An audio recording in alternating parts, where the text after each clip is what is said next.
download from directly. And frequently you do a multi-source download where you download from several different peers at once. And in fact, on eDonkey, unlike I think pretty much all the others, you can actually start uploading even before you're done downloading, which is actually rather important, and I'll mention later.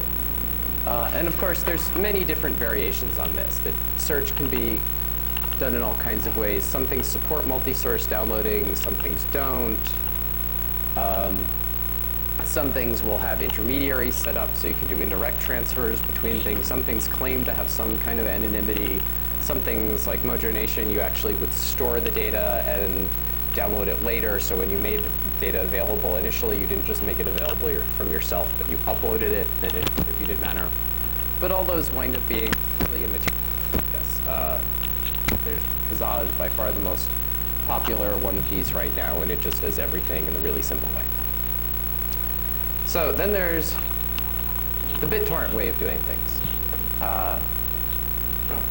where one of the big advantages of the BitTorrent approach is it really doesn't try and rethink the way in which you find data.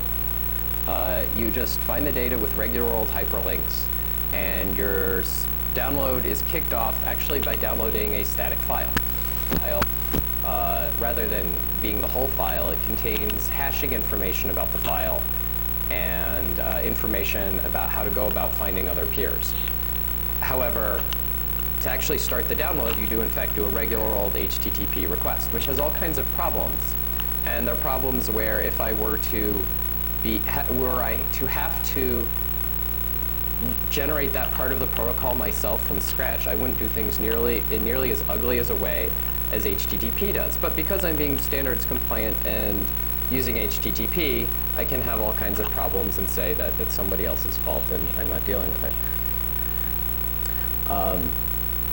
Oh, and of course, when you're downloading using BitTorrent, all the bulk data transfer is done between peers. Different people who are downloading send to each other, and there is very little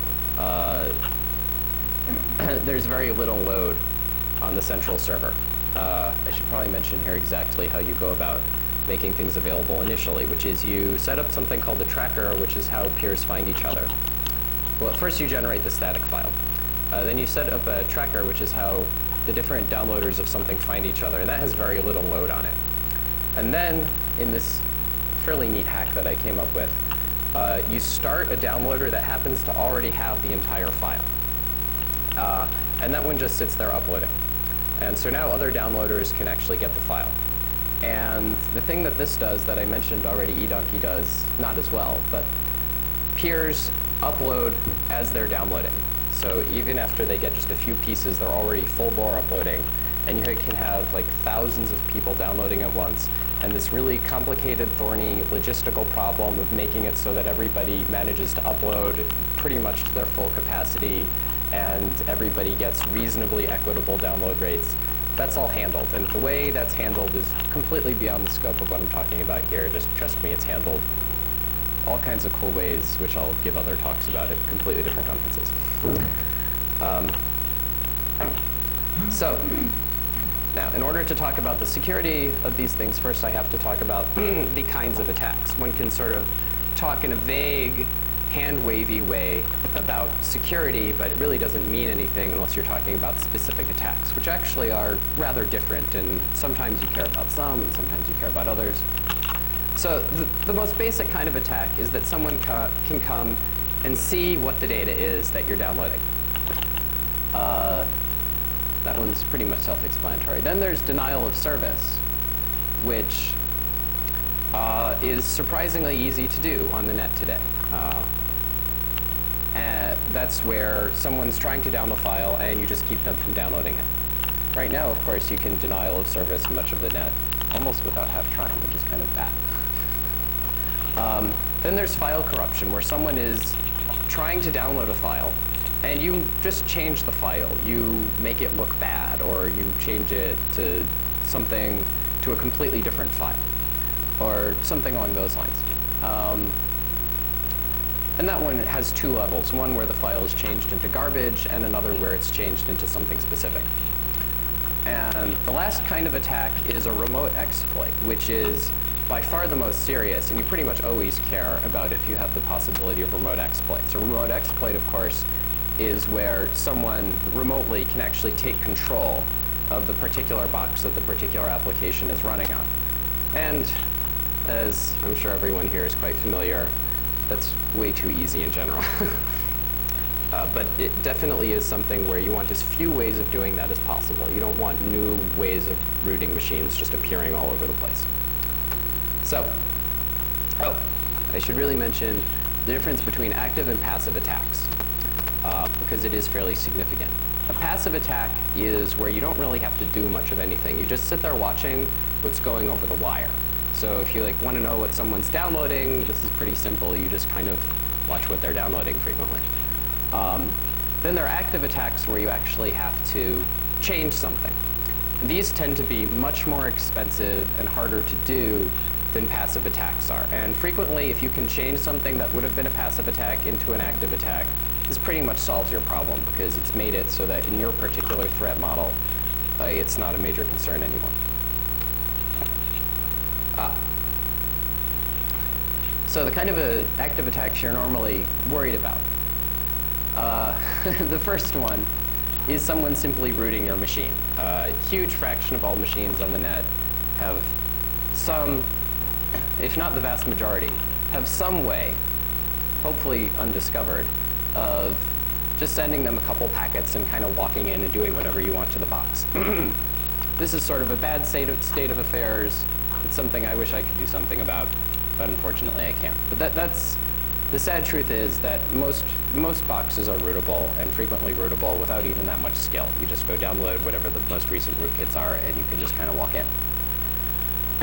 Another one, which isn't actually all that common in practice, surprisingly enough, is redirecting DNS. DNS is exceedingly insecure.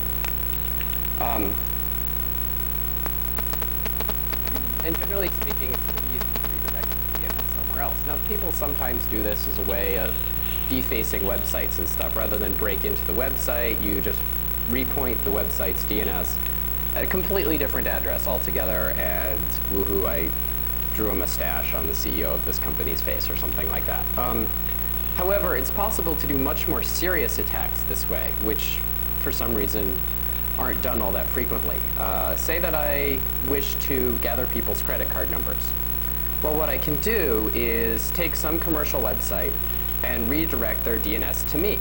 And what I do is whenever I get a request, I just proxy it through via just plain old HTTP to the actual website. Then, when the person goes to the secure checkout in order to actually hand over their credit card number, at that point, I just change the link from an HTTPS link to a plain old HTTP link, which of course is once again redirected through me.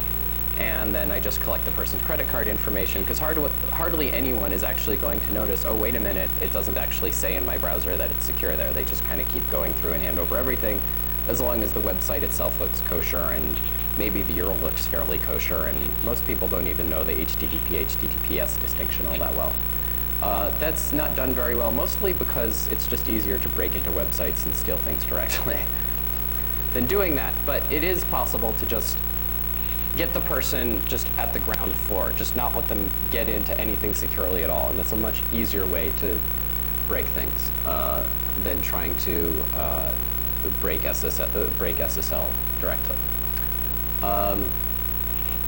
However, if you're not doing that, if you're just sitting on the network and someone is just web surfing and downloading from lots of random sites, actually changing what content they see in a controlled manner is pretty difficult. You can do it by breaking into their box or breaking into the particular host that they're going into, but to actually change the data over the network, in practice, you pretty much have to own the ISP, either of them or of the website they're downloading from, and do a pretty controlled attack there.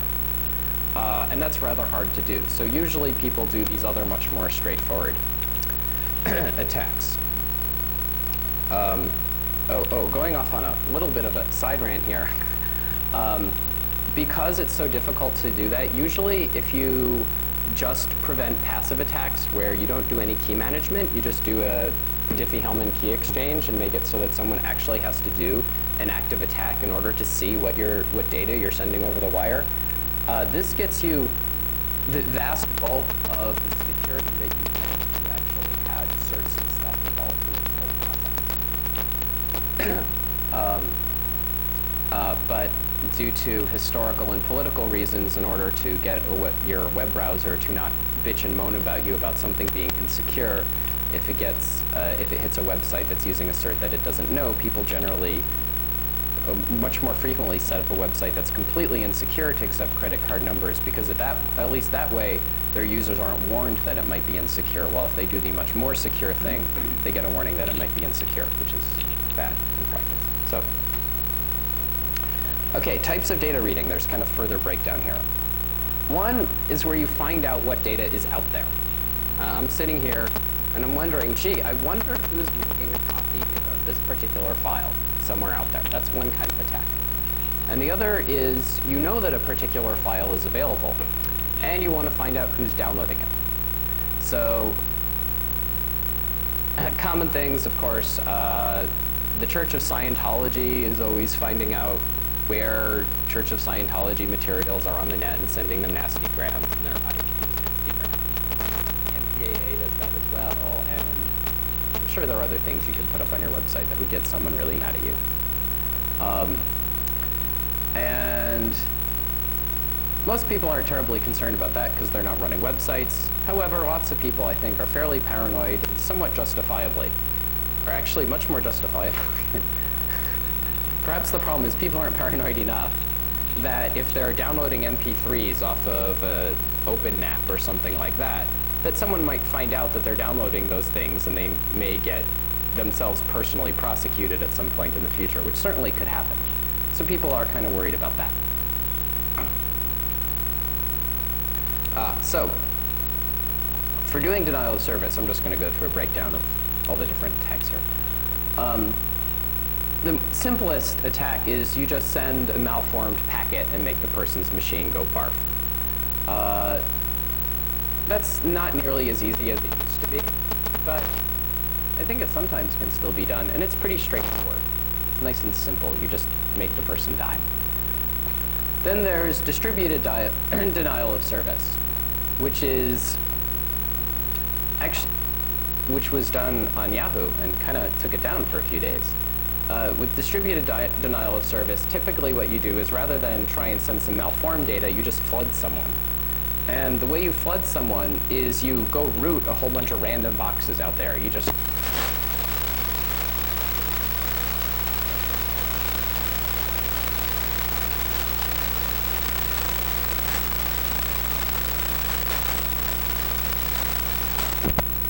actually pretty easy to do due to there being so many easily rootable hosts out there. The third kind of denial of service is semantic, which is actually, it goes at a higher level. It's at the level of a human actually interacting with something. So typically there you will make it so that when someone does a web search, they just get garbage. They get all your hits and not any of the things they actually wanted. Types of file, maybe I should have organized these differently, but in types of file corruption, as I said before, you can either make the file garbled and unreadable, or you can actually introduce an exploit. Now, previously I said you could make it so it looked different. Of course, introducing an actual exploit, if it's an exe or something that's going to be played by an exploitable multimedia player, is much more serious. And the rather frightening thing here is that usually if someone figures out how to garble something, sooner or later they figure out how to introduce an exploit. And Gobbles, who most of you have probably heard of, is a somewhat ethically dubious hacker or a collection of hackers who's rather fond of introducing security exploits without really giving much advance warning. Gobbles has gotten considerably better at trash talking in the last couple of years, and recently claimed to have been paid by the RIAA to write an application which would introduce where they would find exploits in all the common multimedia players and write a virus which was in a multimedia file such that it would make itself available on one or more of the common peer-to-peer networks. And when people downloaded this particular file and tried to play it on their own multimedia players, it would root their box and start doing the same thing on that box with all the multimedia files that they had available. Now, given that multimedia players tend to be written in C and not very well audited and are big and complicated, I really have no doubt whatsoever that Gobbles actually has in fact found exploits for all of them, on all the media players, on all the platforms. Which is kind of scary because those things usually have to run with pretty high privileges to like write to the screen and do other funky stuff for performance reasons. I'm not terribly sure that Gobbles has actually written said virus because it's not something that Gobbles has ever demonstrated an interested in doing before. However, there's no particular reason that it couldn't be done. Writing such thing is reasonably straightforward. So, types of remote exploit. Usually you just root the machine. You're just now there's a machine over.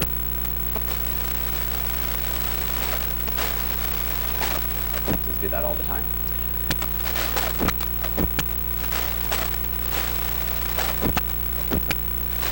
First, a couple of viruses have spread by putting exploits into HTML or HTTP requests. I'm not terribly clear what exact layer they tend to sit in.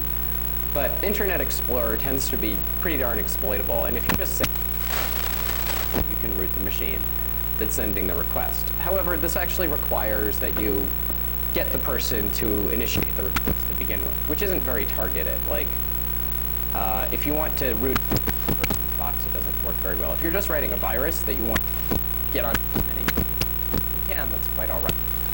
Hit web servers, which lots of people are hitting and can exploit all of them. So, now the somewhat more juicy stuff about how hard this is actually to do. If you want to do data reading off a website, most websites are just doing HTTP. You can just be sitting on the ISP or somewhere near the ISP of the website or the person downloading and just sniff traffic and just look at what they're downloading. Just read the HTTP headers and boom, you can see it. You can watch your coworkers downloading porn and stuff. If people use HTTPS, this is made quite a bit harder.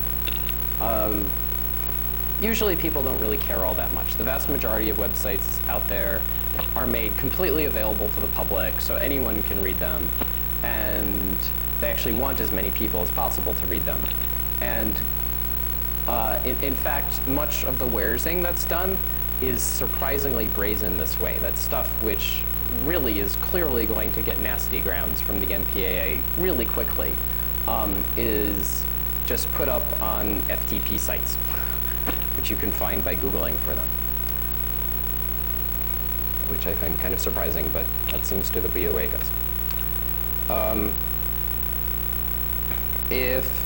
So on a Napster clone, if you want to find out what data is out there, it's really, really easy. By design, on these things, pretty much all the clients, by default, share a whole lot of stuff, as much stuff as they can. And they try and make it as easy as possible for everyone else to find out what's out there. And on many of these systems, you have what are called supernodes.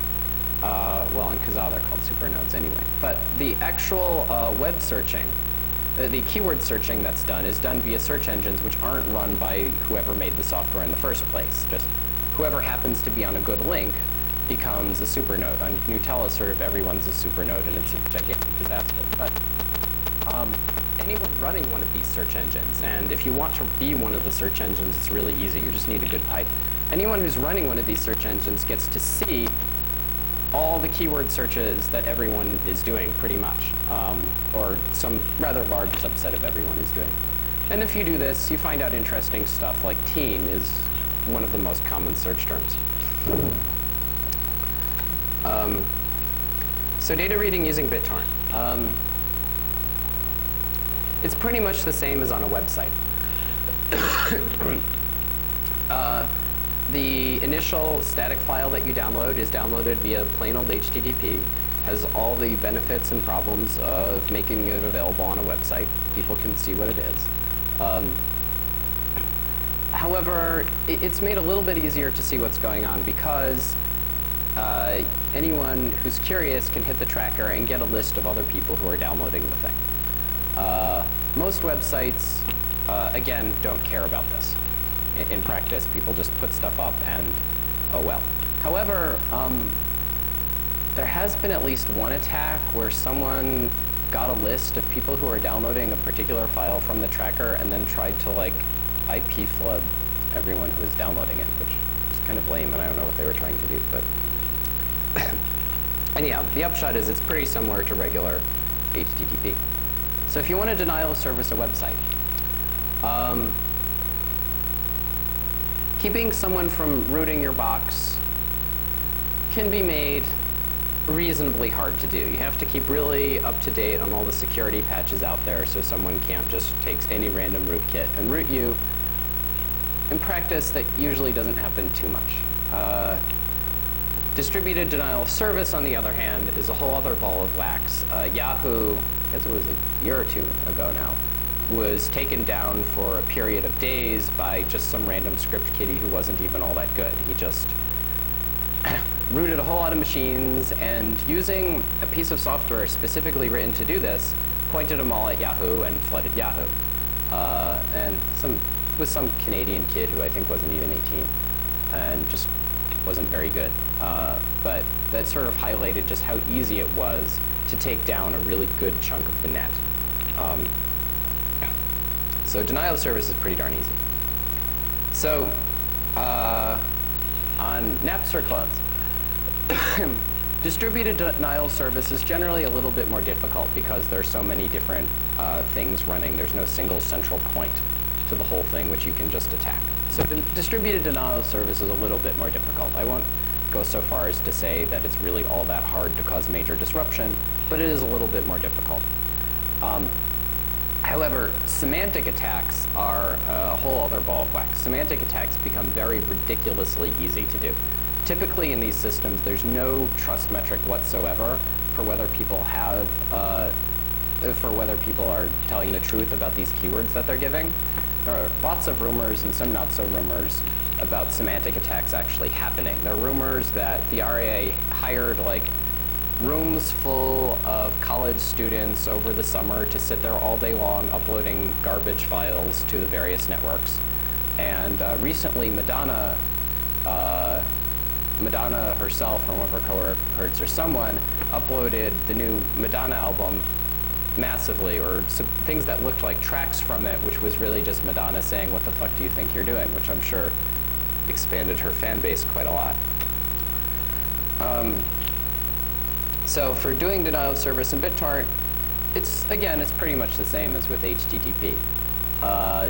There's a little bit more you can do because when you connect to a peer, you can send them some data saying that it's a particular part of the file and just give them garbage, so eventually they're going to have to figure out that it's garbage and throw it out. However, you can't really poison things all that badly. You can send data to one particular peer and cause them to waste a bunch more data downloading the rest of that particular piece. However, they're going to check the hash on that piece before uploading it to anyone else. So you can't poison everything with just a little bit of data. You can cause someone out there to waste a little bit of time. And this actually, I don't know how, but it seems to happen kind of accidentally. People get random bad pieces that have to be re-downloaded. And I don't know if this happens all the time when people are using HTTP and just TCP packets get munged somehow in the network, or if I'm having problems hitting hard drives or something. But you do get bad pieces being sent once in a while, and it just corrects. Oh, and I should explain what secure hashes are.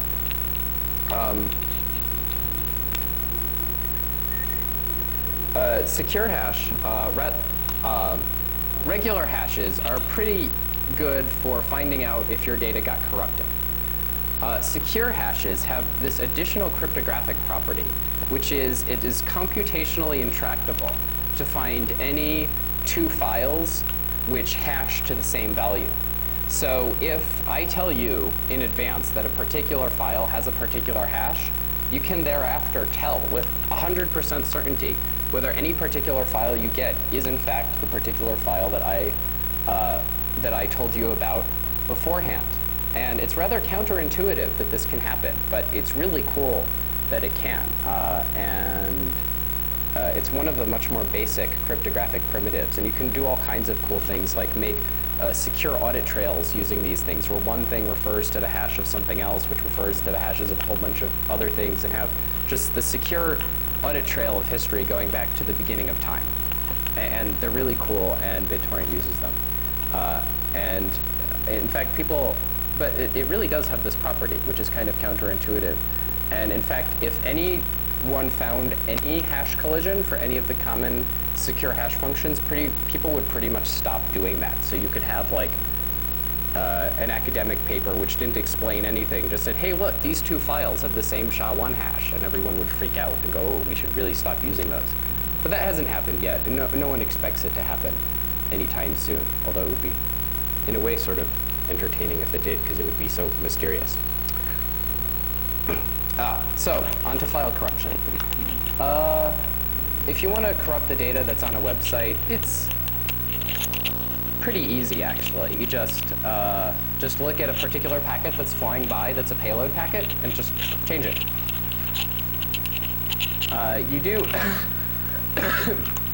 You do have to be reasonably close to one of the two ends on the network, or on a pretty big router, or something like that. This can be made by download VP. However, as I mentioned before, DNS reader can be done, and that's pretty darn easy. So things aren't really all that secure there. File corruption and clone is completely trivial. There's usually no trust matching involved in it whatsoever, and I just mentioned Madonna expanding her fan base by cursing out her people downloading her files. Oh, and in BitTorrent, once again, things look pretty much the same as they do on a website. When you download the initial file via HTTP, that contains secure hashes of all the pieces of the file, and those are checked as the thing is downloaded. So basically, it acts like it does via HTTP. As BitTorrent, by design, tries to not change too much of how everyone views the world and just plays nice with the way the web works. For remotely exploiting a website, both HTTP clients and servers are notoriously exploitable. HTTP is really a messy protocol, and new messy things keep getting added to it in ways which are really stupid. And then the implementations tend to be in C, which of course makes everything much, much worse, because C is just a notoriously hard language to really lock down and make secure. But it's really amazing. Like I wrote an HTTP server for BitTorrent just to work as the tracker, because the tracker works over HTTP. And like the standard Python HTTP lib is supposedly fully HTTP 1.1 compliant, but seems to really not like my tracker, and I'm behaving really simply, and because I'm not supporting MIME or something, or one of the vast array of extensions to the HTTP protocol, now pretty common clients won't even talk to something that was a completely reasonable HTTP server just a few years ago. So that protocol is kind of a clusterfuck and kind of being made worse. And it's really unfortunate, and there's not much I can do about it. But again, if you keep up with BugTrack and download all your security patches as soon as they come out, it's pretty hard for people to exploit you, which that's a major grind there and kind of unpleasant. But for remotely exploiting a Napster clone, of course, it depends on the particular clone. Each one of them has its own implementation, and it somewhat depends on the particular implementation in the particular network you're using, like Kazaa and Kazaa Lite are two completely different code bases. However, the clients are generally proprietary. No one's audited them. They're written in C. The protocols are usually pretty messy. Even GNUtella does this god-awful thing where they're using HTTP, but in the middle of HTTP headers, they switch over to doing their own binary gunk, so no standard HTTP clients will talk to them in a clean way, and you can't use the existing libraries, plus you get all the mess of HTTP. And it's just a total disaster.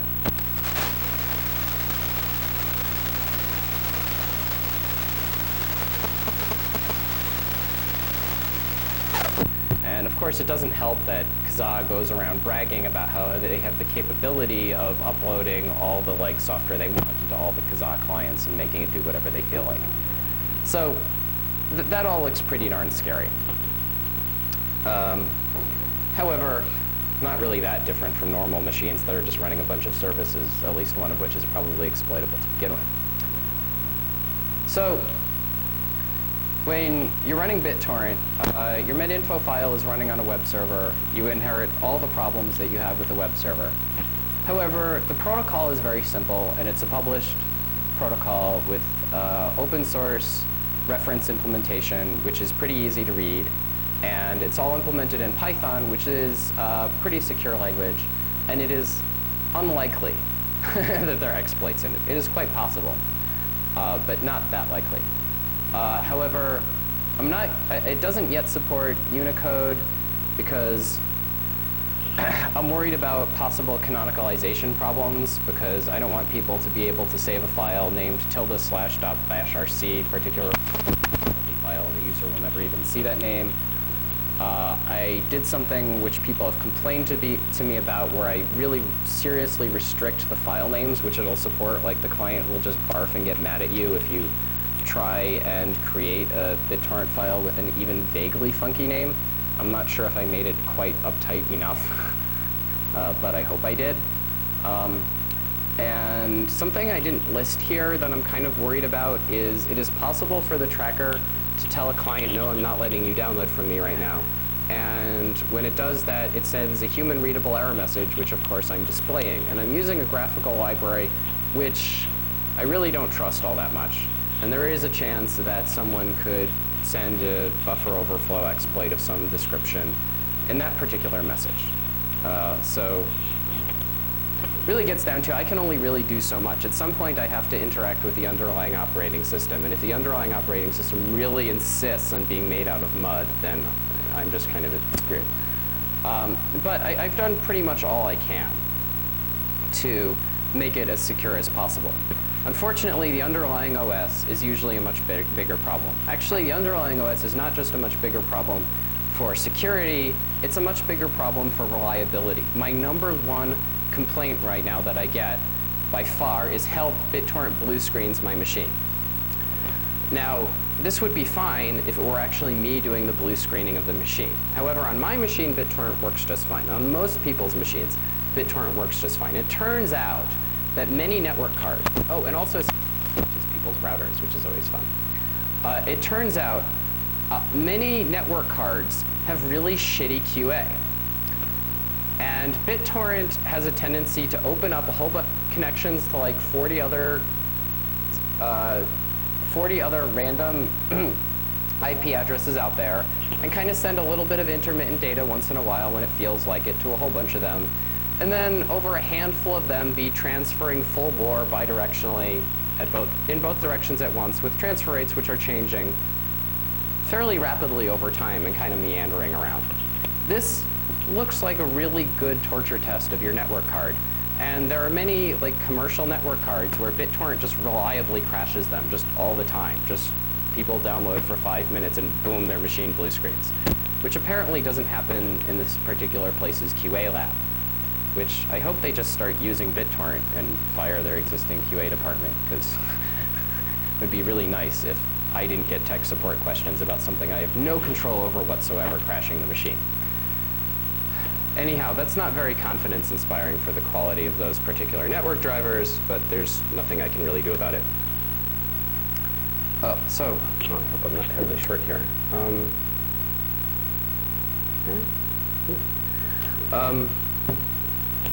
So, my short conclusions of all this, and hopefully y'all have lots of questions here, because I'm happy to rant on, and I got lots more time. websites, to begin with, are really not very secure. People sort of use them like they're very secure, or just ostrich about it and don't think about it, but websites are pretty insecure to begin with. Napster clones really have a gigantic kick me sign on them and are very easy to screw with in all kinds of ways, and it's just bad. BitTorrent is only marginally worse than regular websites. There's a little bit more you can do, but not all that much. Yeah, so that's the quick high-level overview of it. So, okay, so, well, now I can answer questions. So, oh, good, people have questions. Yes, what's your question? Can I what? Can you show a demo of it? Can I show a demo of BitTorrent? No, I can tell you how it works, which is really very simple. Unfortunately, my machine decided to not be able to deal with having a PCMCIA card about 10 minutes before I had to come on here, so I don't have net right now. But BitTorrent's interface is very cool, and lots of you people here may have all kinds of uses for it. BitTorrent's interface is that you just click on a hyperlink. Well, you first run the installer. But once you run the installer, you click on a hyperlink, and it just shows you an ordinary native save as dialog. And you say where you want to save, and it gives you what looks pretty much like an ordinary download progress meter, but it has an upload rate in addition to a download rate. Just sits there downloading and uploading, and then when it's done, it's just uploading, and then you close it down. Then it's done. And that's the whole interface, and people really like it because it's so easy to use. But unfortunately, no, I can't show a demo right now. So, yes? How do you install very Do you mean BitTorrent or any? Into BitTorrent. Oh, to put a new file up in BitTorrent, you have to very explicitly put a file up using BitTorrent. So what you do is you set up your tracker, which is how peers find each other, and you create a meta-info file, which is a short description of what the whole file looks like, which includes the URL of the tracker and hashing information for the file, and how big the file is. And that has a .torrent extension. And you set up your regular, ordinary website to map the .torrent extension to MIME type application/x-BitTorrent. And then on clients, it just gets fired off as a helper app, and they hit the tracker and find peers. And then to make it so people can actually download, you start a downloader yourself and just do it as a resume and point it at an already complete copy of the file. And then people can download from you. So it's a pretty simple process. Sometimes people complain about how hard it is. I'd like to make it even more straightforward, but it's not too bad. So any more questions?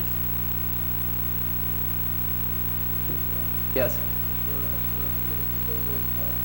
What? Yeah, actually, there's the headless version, which just spews to standard out, and there's the curses version, which actually uses curses. And those work great. I use them myself sometimes when I'm just testing stuff. And yeah. In fact, people have actually used, at least one person has used BitTorrent on Mac OS 9. I had to hack things a little bit because BitTorrent, to seed its random number generator, which doesn't need to be cryptographic strength, but it's really useful to have random numbers. It was calling getPID just to get more information to seed into that. And of course, OS 9 doesn't have a getPID, so I needed to make it so it didn't really need a getPID in order to function. But at least one person has actually succeeded in downloading something from BitTorrent using Mac OS 9, which seems horribly wrong to me, but it has been done. Yeah. There's actually a native interface written for OS 10, which was written by my friend Andrew Lowenstern. That one is a little bit behind the main interface right now in terms of version of what it's doing, so it doesn't perform quite as well, but it does work fine. Yeah, so there is an OS 10 client, and WX Python runs under BSD as well, so just the regular Unix client works under BSD. So, yeah, the answer is that. Anyone got further questions? I can rant about all kinds of things about protocol design, too. Related topics. Yes? Oh, why did I decide to design my own protocol? Yeah, people complain to me about that one a lot, and I bite their head off. I didn't actually design my own protocol for the whole entire thing. I am, in fact, using HTTP for downloading the meta-info file, and I'm using perfectly ordinary hyperlinks, both for getting the meta-info file and for locating the tracker. And the tracker speaks a protocol over HTTP, where the data sent to it is sent via GET parameters. So I'm actually playing rather nice with standard, with common protocols. However, when BitTorrent peers talk to each other, they speak BitTorrent peering protocol to each other. And people always ask me, well, why don't you use HTTP, you stupid idiot, you should be using standard protocols, blah, blah, blah, blah, blah. And the reason I'm not is basically that what BitTorrent peers do doesn't even vaguely map onto how HTTP clients work, aside from just that I find the protocol distasteful and don't like dealing with it because it's a mess. HTTP is very much the RPC, the remote procedure call model of doing things, which is the first mistake everybody makes when they ever start designing network protocols, which is like, well, I'll just try and make it so that when I connect to another machine that's out there, I'm making calls to it just as if I'm calling another function here on my own machine. And the network really doesn't work that way. TCP doesn't even vaguely make it look like it works that way. When you're sending data over TCP, you really have two pipes, one going in either direction. And you're able to shove data asynchronously down either of those two pipes, and the data arrives in the order in which it was sent on either of those two pipes. However, the pipes are both asynchronous. They're not synchronous with each other. Also, they're not guaranteed to return. Like, you don't really get ACKs directly on that level. Technically, on the protocol level, ACKs for data are sent, but you really need to send ACKs at the actual protocol level to say that data was received with any of the common TCP APIs that are cross-platform and reliable. So HTTP is yet another not all that great implementation of remote procedure calls, whose one saving grace is that it was hacked together so quickly that the very first version didn't have very much cruft in it, which was enough to make it vastly superior to Gopher and the other competitors back in the day. Much as that doesn't sound like it's saying much, it actually does improve things quite a lot. So in HTTP, you send a request for some stuff, and that particular stuff comes back. And there's no particular concept. Well, you can't do some things over it. You can't really do pipelining.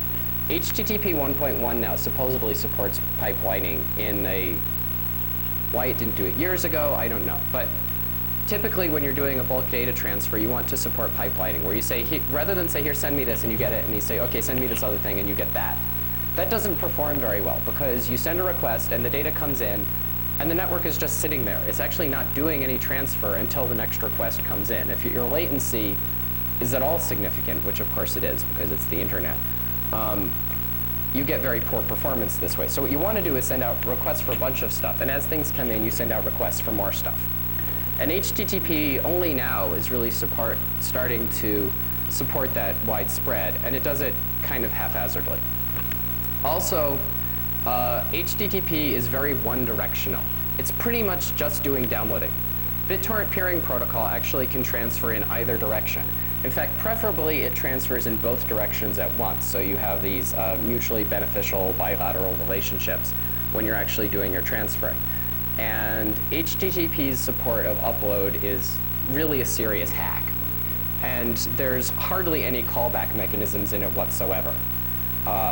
One could, I guess, try and hack onto those, but that sounds really scary and not reliable and just adding more mess to an already messy protocol. And you really lose any sort of standards compliance that you'd have had anyway, because you just added your own proprietary set of extensions onto something. And that's just as bad as creating your own protocol to begin with. So there's, let's see, pipelining and bidirectionality. Stop that. So there's pipelining and bidirectionality. And, oh, also BitTorrent protocol is stateful. HTTP is a stateless protocol. Now, when you're designing, or well, it's supposedly a stateless protocol. There aren't really any stateless protocols, because no one ever really seems to actually make their protocol stay stateless for very long. But HTTP, at its base form, is one which you mostly use stateless, where the server doesn't really know much of anything. You send it a request, it sends you a response, and the server pretty much stays in the same state the whole time. It's just in a, well, I'll send this dude whatever he sends me. Of course, in practice, you have logins and cookies and all sorts of crud that can happen over HTTP, but it mostly acts stateless. BitTorrent protocol is very not stateless. It has, in fact, 16 states that the protocol can be in, which are actually just 4 completely independent bits. It's actually very clean. However, BitTorrent is a stateful protocol, and there are good reasons for it being a stateful protocol. Particularly, you're basically negotiating with someone else whether they have anything you're interested in and whether they're willing to send you anything right now if you request it. And so there's state for that information. And were I to try and not have that information, it would involve basically cutting off the connection whenever transfers weren't happening and then trying to completely renegotiate them at any point in the future when you might actually want to start transferring again, at which point you have to resend all the information about what you have and all that junk. And that would be a big, ugly mess. So basically, I made up my own protocol because what I'm doing looks completely ridiculously different than HTTP, and it would have been exceedingly unproductive for me to try and hack what I'm doing onto HTTP. Many people just dogmatically use HTTP whenever they need one thing to talk to another, and it results in a huge number of disasters, and HTTP is touted as this magic formula, and it's really not very true at all. And if you really want to do protocols, you should really just learn how to design protocols, and you should study how HTTP works and how other things work, and then just learn to not make lots of the stupid mistakes they made. Like the classic one being, you should really length prefix your strings rather than use terminators. This is actually a problem even on your local machine. It was a problem from the very beginning of C that it uses null terminated strings. This causes all sorts of buffer overrun problems. It makes it really hard to optimize all kinds of things. And in network protocols, it's a total disaster. People like doing it because it makes it somewhat human readable, because you can just put carriage returns on things and you can just dump the actual data being sent to standard out and you can kind of see what's going on. However, what you want really is not human readable. What you want is close to human readable. What you want is easily machine parsable and fairly canonical with basically no edge cases. And that's very easy to do if you length prefix everything. But if you don't length prefix things, like XML doesn't length prefix, XML has all kinds of quoting, as a result of which in XML there's basically no real concept of canonicalization. There's a document about how to canonicalize XML, which is 250 pages long, and no one will ever implement properly ever, and that's just another disaster. But, oh, you have a question? Yes, because you're actually almost answering my question. Yes. The torrent files themselves are garbage. They're not human readable. Why? The torrent files are in a format that I made up called B encoding.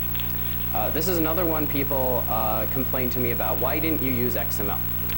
Well, the first question really is, what is the benefit of using XML? Supposedly, if you use XML, you get interoperability. However, that's just not true.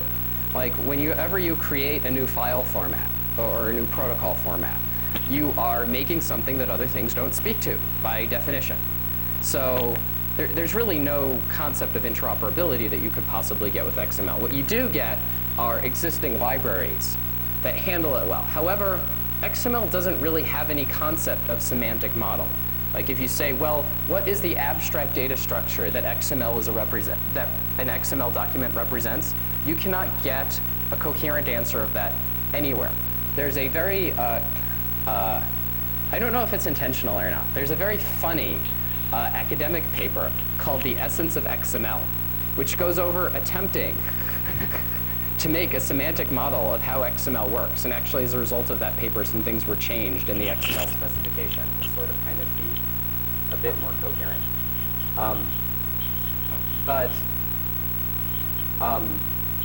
It's many pages long and keeps talking about very disastrous sounding things and talking about how they're actually kind of simplifying because, oh, well, in practice, you know, there's just sort of this arbitrary syntactic limitation, so it doesn't really behave this way, and things like that. So basically, XML is just kind of a hacked together mess with no decent abstract concept of what data you're sending. I don't like that, so I created, this is not a good clip. I don't like that, so I created this format called beancoding, which has a very, very simple semantic model. It contains the basic primitive data types of strings, which are just sequences of bytes, and integers, which are long integers, which can be positive or negative or 0, and have no particular limit on how long they can be. And those are organized into lists and dictionaries, and the dictionaries can have keys, which are strings. And those can, of course, be nested. And that is the entire semantic model. And in fact, the amount of work to create a useful beancode parser is pretty much the same amount of work as it takes to write code to handle a single XML formatted message. I mean, to write the extension for the more program? The more program.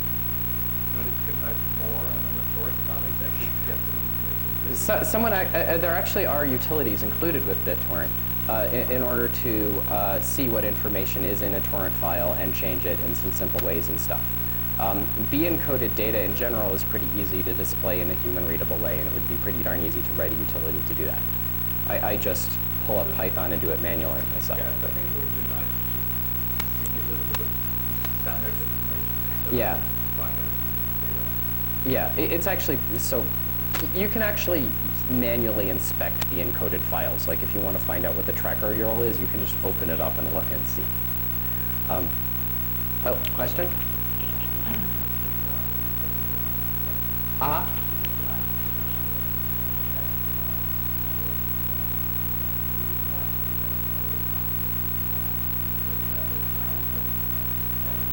See, so the question is about NAT and how do I handle it.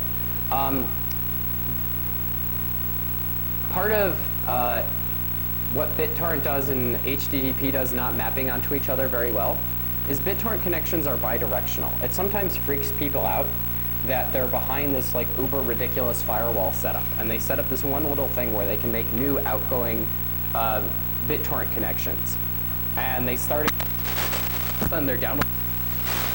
What's going on here? Connections are bidirectional. When you TCP connection, if someone's behind NAT, the person who's behind NAT has to be the one to initiate the connection. NAT. However, once it's set up, it's completely symmetrical, and you can send in either direction however you want. We'll happily go ahead and do that. So it's very about whatever it can.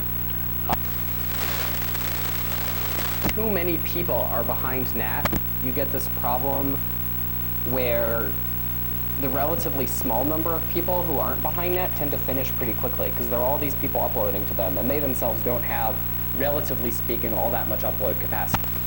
They can, pretty much exclusively to people they're getting all this upload to them, match the amount of downloads they're getting.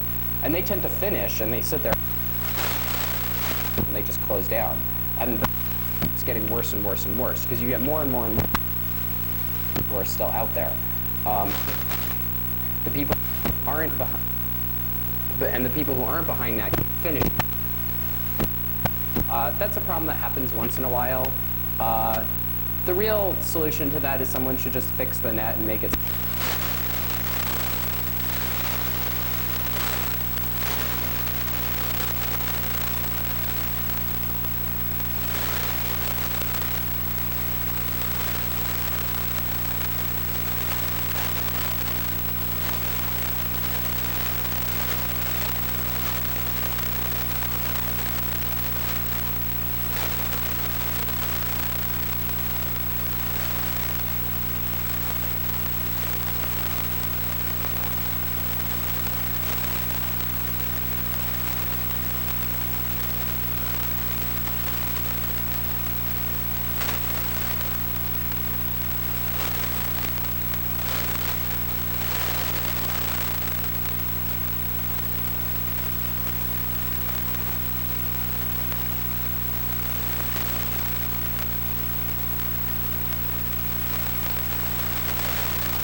in order to be able to do NAT traversal. And it does in fact work. The problem is BitTorrent is very, very heavily reliant on TCP's congestion control and on that working properly. Really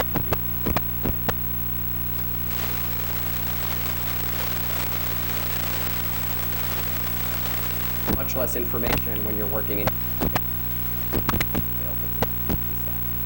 So I really, really do not using TCP, and I have been TCP option in my as the documentation.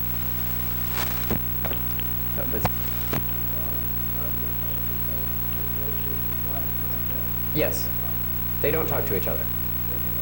No, they can't. If they do that UDP trick, they can't. What? No, I think it just uses TCP.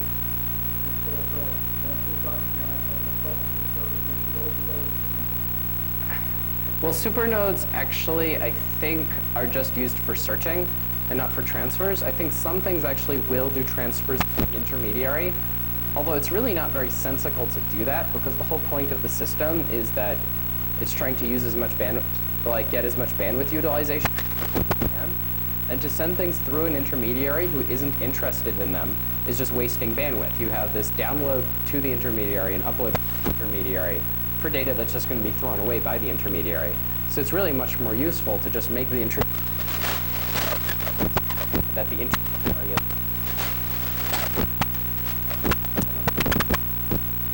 So sending through intermediaries, it's done for like anonymity systems, like Freenet does it a lot, but it's really completely anathema to anything that's trying to get as much bandwidth utilization as it possibly can.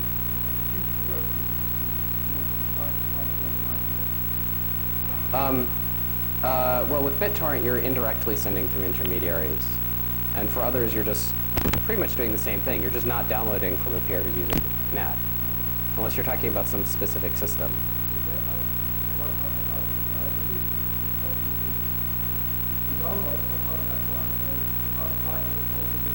Oh, okay. Well, I haven't done that. So I haven't studied Kazaa all that much. I'm a little loath to really investigate other protocols all that much, because actually figuring out how a protocol works is a lot of work, and they tend to change them frequently, and they tend to be aesthetically displeasing to look at. And as you may have gathered, I tend to be very opinionated about these things. So.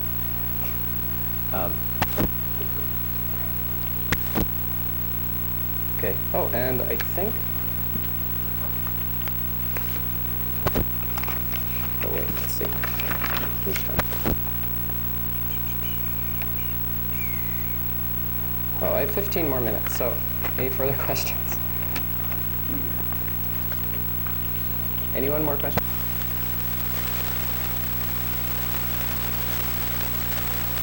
Well, okay. In that case, I'll just start talking. One of the big problems, you basically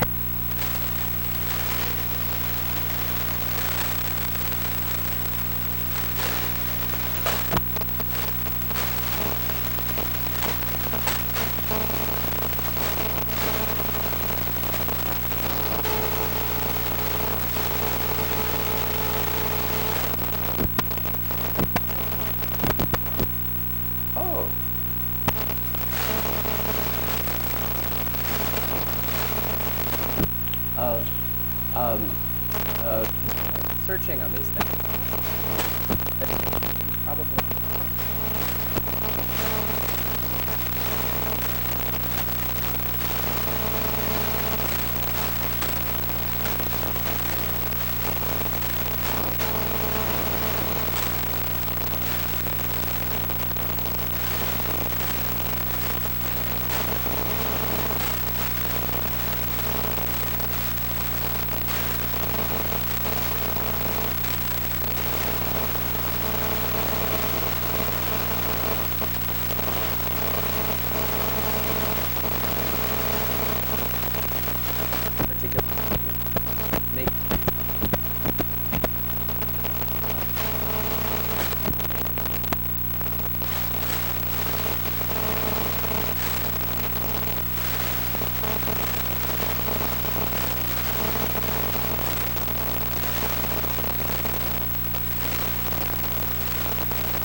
I'm not sure which one is yours. Yeah, this one, this one. But no, I don't know. I think that. But no, the problem is the wire.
No, I didn't pass out.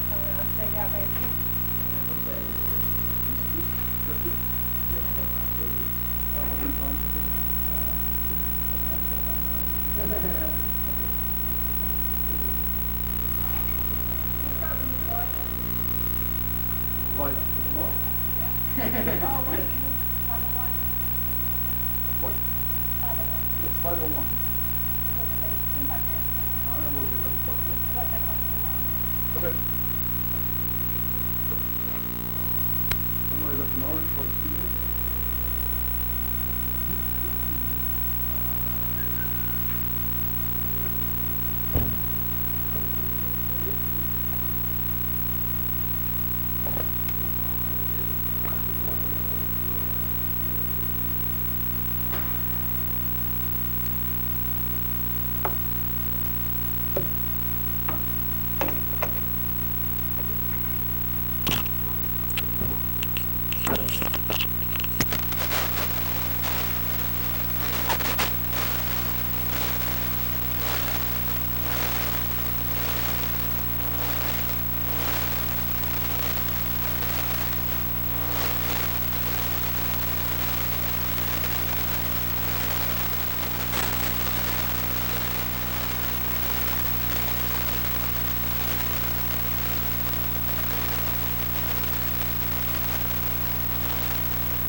What's the mark? How much? Spaghetti?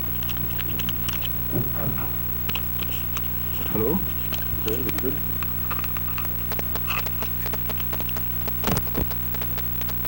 Hello? Okay.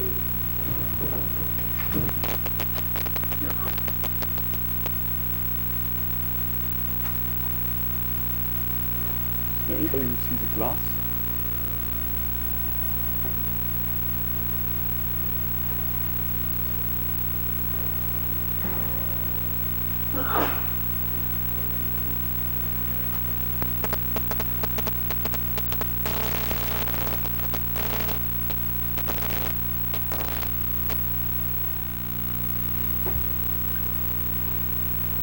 somewhat.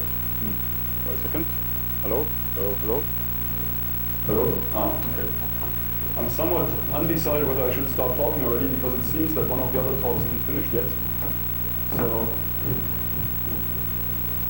I think I have to wait and battle with the microphone for a few minutes.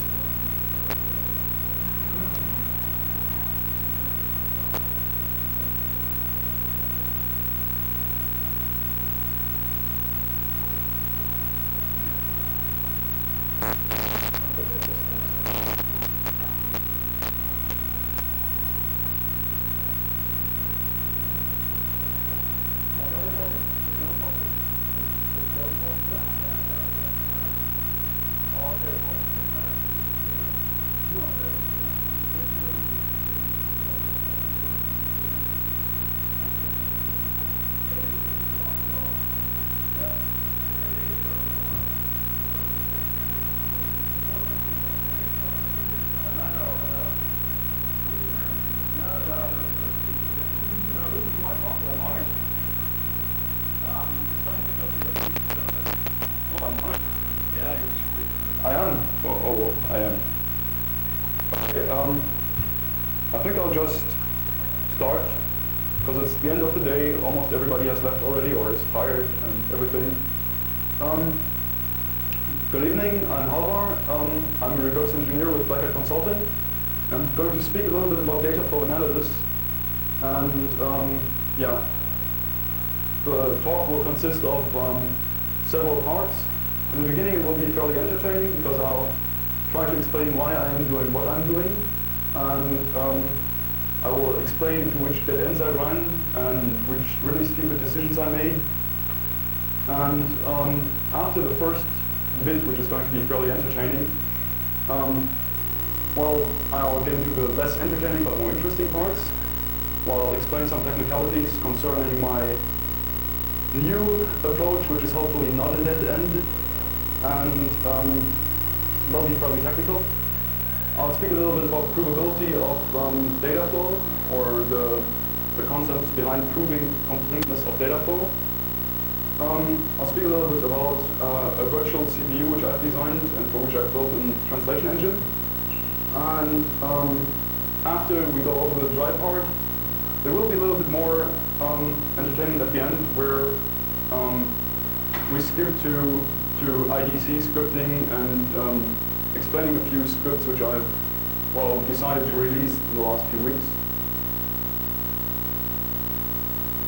So, if you've followed my other speeches which I've given at Kansas Western Black Hat, you probably have noticed that I sometimes tend to do fairly obscure stuff with graphs and code analysis and all these kind of things. So it might be a good idea to explain you why I am doing all these weird things. Now, back in summer 2000, I was working in a small company in Asia, doing lots of pen testing. And well, during these pen tests, we frequently took customers by surprise because they had hardened their systems. They had people from Sun come in to harden their boxes. They had done X, Y, and Z. Had like 20 people review the architecture. And we pretty much ripped it all to shreds by finding new bugs in the third-party software which they installed or which they used. So it was usually a fairly stressful schedule. The code quality of almost all commercial software was really bad back then. So you could very easily just well, take the 3 or 4 days you had for the pen test and find a new bug, write an exploit, and walk in. Yeah, so I did quite a bit of code auditing. And I did quite a bit of code auditing under time pressure, which means like, okay, we got 4 days, so please find us a bug like within the next 2 days, so you have 1 day for writing the exploit and 1 day for using it. And at that point I decided that auditing lots of code is really boring. And it's really something you don't want to do all the time, all manually. So yeah, I wanted to build myself a toolkit that finds me bugs automatically. I wanted to build a toolkit that takes all the boring parts away from auditing and leaves me to do only the interesting and creative parts. And well, when I set myself the goal, I wanted a program that finds me a remote bug in any given application within 7 days of work. I'm not sure whether I'm ever going to reach this one, but that's the overall goal. Somebody Somebody gives me SSH, I want a remote bug in 7 days. Somebody gives me a VPN server, VPN1 checkpoint, I want a remote bug in 7 days. We'll see whether it'll work. So back then I was young and stupid, so I made a few relatively stupid assumptions like, hey, this can't be too hard, it should be done in like 3 months. And hey, it's going to be very simple. I mean, you have IDA, you have a scripting language. We don't need something like C or C++. The built-in scripting language will be enough. Well, the 2 to 3 months have turned into 2.5 years, which is probably the usual delay you have for any software project these days. And about 2 months into the development of the IDC scripts, I noticed that IDC will not get me anywhere. So I dumped the IDC scripts, started writing in C++. Yeah, so the first attempt was a bunch of really stupid IDA scripts. And what they did is they scanned for bad usage of known to be bad library functions like string copy, sprintf, multi-byte to wide char, the usual stuff. They did quite a bit of backtracking, tried data flow analysis via recursion. I didn't really understand the concept of directed graph back then, so I tried to do the data flow analysis by recursing in IDC. You can still see traces of this because IDA now has a configurable stack size in IDC, as the engine was crashed quite frequently. The feature set of those IDC scripts which I wrote were marginally better than RATS or ITS4 or similar scripts or similar supergrep tools.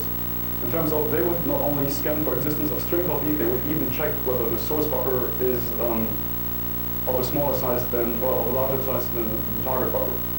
If it could find out, because the data flow engine was so limited, it was not always or rarely possible. Well, the track record of those IDC scripts was, they found me a crazy amount of format string bugs in many things, amongst others checkpoint. And I had confirmation yesterday from a checkpoint guy who actually told me that I annoyed them quite badly back then. Another confirmation is that some odd South German person who seems to have been affiliated with the government at one point warned me not to mess with checkpoint too much. I don't know what that means, but So what real problems, well, I stumbled into a few really severe problems with those scripts. First off, they generated crazy amounts of false positives. And secondly, they were unable to do buffer size arithmetics because all the, well, all the information about the high-level data structures is lost in the compilation process. So you don't know how large a buffer in a structure is. You don't know how large a buffer in a class is or whatever.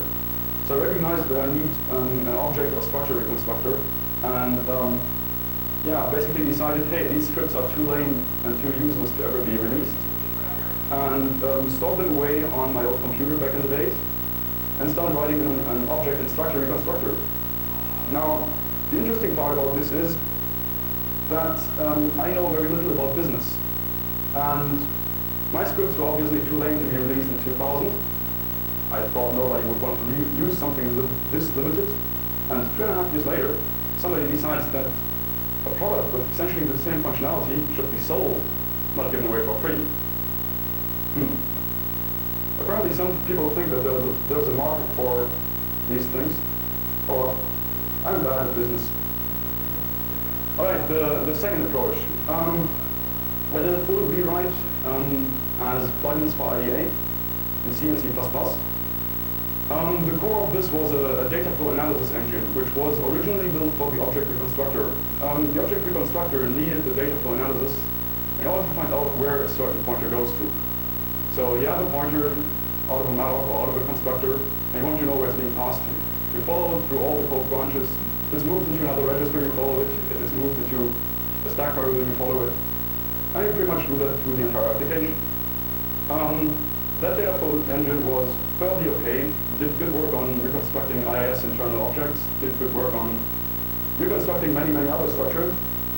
But forwards analysis alone is not really useful yet, because if you have a string copy which takes a char pointer, you really want to know where that char pointer comes from, because you want to know how large the buffer is.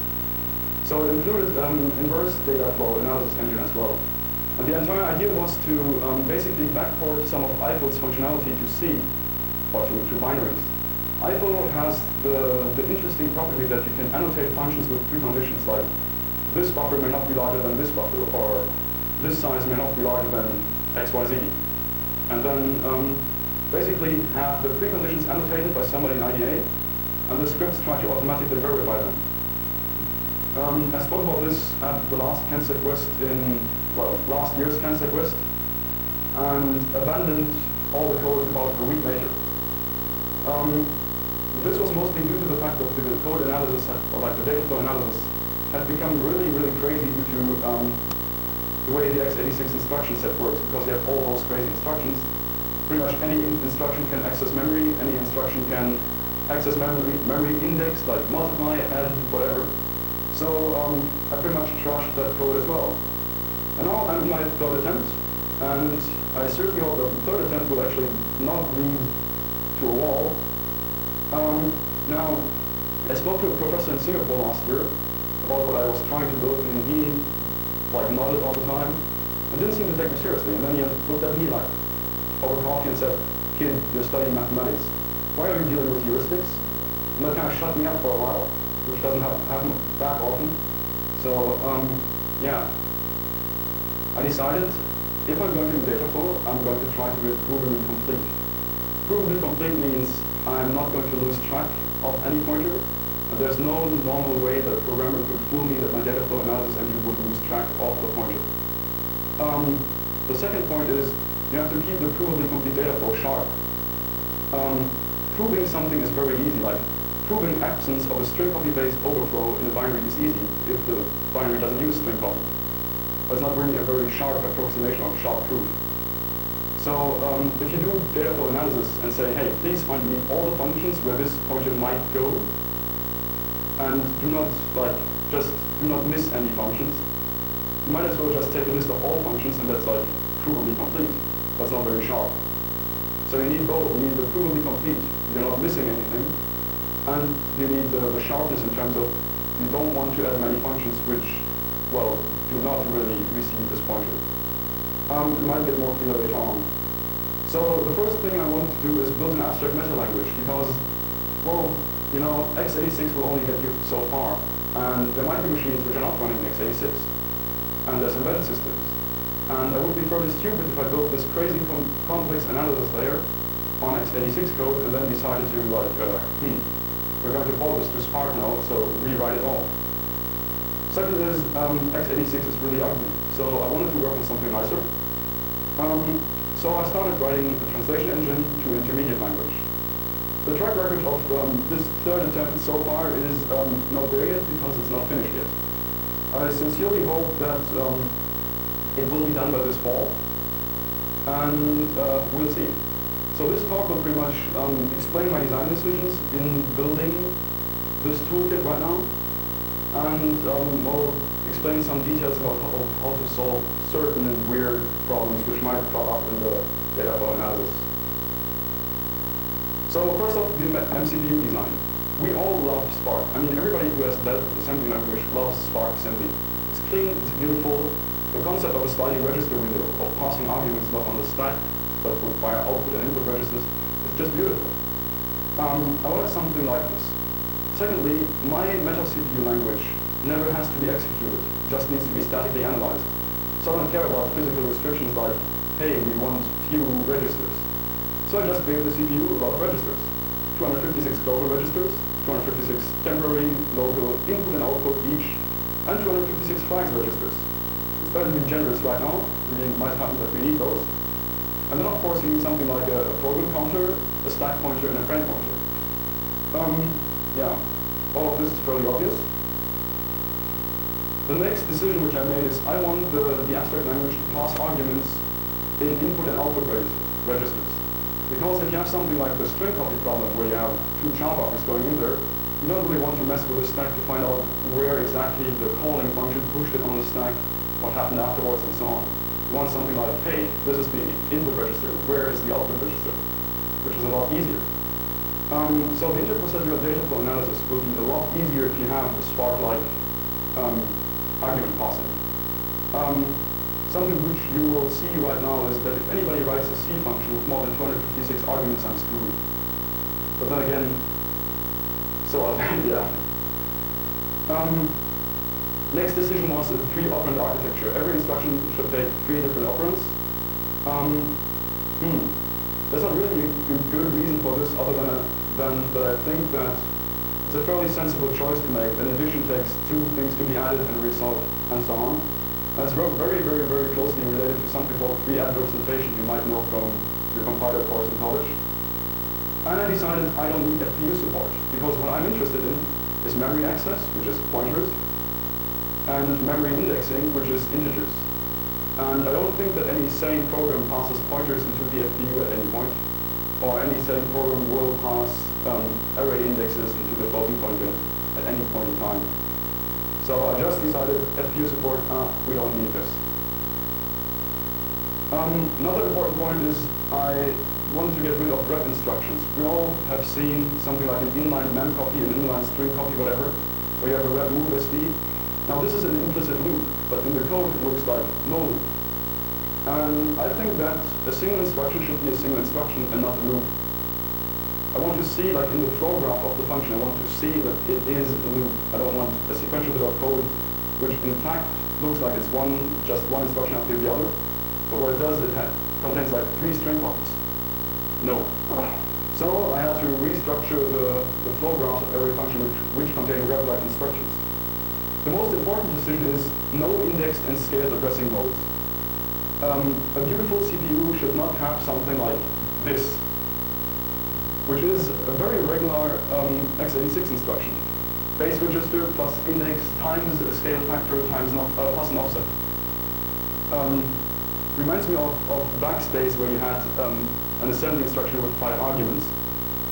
No, this is not going to be useful. You can imagine how annoying it's going to be if you try to do inverse data flow analysis. You come from below, you want to know where did AIX come from, and then you get something like this. So it's like, wow, this expression, please solve this. The other thing is I wanted to streamline the instruction set. I mean, there's many, many redundant instructions. Something like add and sub. Why would you need an addition and a subtraction in a computer? Because it's essentially just the same. Now, for some reason, I was very, very weak. I couldn't bring myself to get rid of the sub. But I got rid of dec and inc, because a decrease or an increase is just an add 1 and sub 1. If I was building a decompiler, I would like to preserve the inc and dec, because it directly corresponds to the plus, plus, minus, minus in C. But then again, we're not building a decompiler, so simple is better. While we're at the concept of simple is better, there should be no operand types except value and register. Makes it a lot easier to deal with everything. And all the important part is the strictness of the lodestar architecture. Well, under x86 you have a million instructions which can all access memory, exchange, memory location register, add memory location register, move stuff from memory, all kinds of crazy shit or crazy stuff.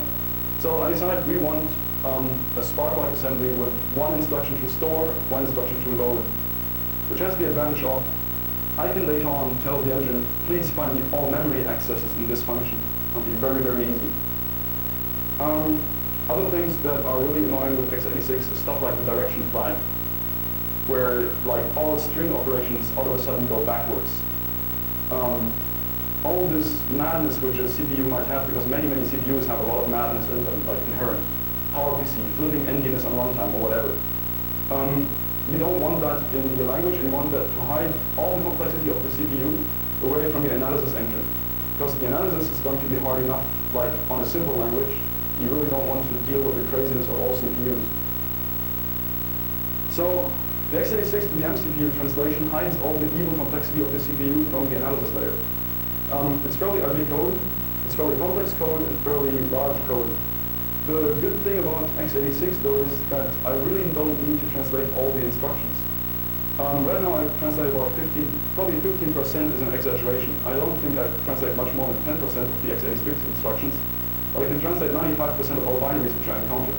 Because x86 has so many instructions which are never used except for like MMX optimized well, media players, or MMX optimized graphic drivers, or whatever. And you're definitely not going to see anything like move MSKPD in a network server. You don't do all that many graphic manipulations on services. So I take the pragmatic approach of adding new instructions whenever I need them, not like try to do the entire instruction set up front. Translation code is about 8,000 lines of C++ code. I seriously hope that translating from Spark to the Meta CPU will be a lot easier. We'll see. It looks like it will be a lot easier. x86 is a complete nightmare. I mean, have you ever wondered why the PowerBook or the iBooks get such a crazy battery life? Because you're not carrying a toaster around with you. x86 is something that one should have gotten rid of a long time ago. The source of the complexity in my code is translating the push, which has arguments, to a store into an output register. Because for every function, you need to determine the exact number of arguments it takes. Otherwise, you don't or can't distinguish the push, which passes an argument, from a push, which saves a register. So that's one source of annoyance. Second source of annoyance is translating those implicit loops from the rep into true loops by restructuring the graph. And what annoyed me the most is modern compilers. It seems that every compiler writer reads something about how the CPU works these days, then has a bunch of really brilliant ideas to make it more optimizable. A few interesting examples. GCC3, oh wait, the tape has to be changed.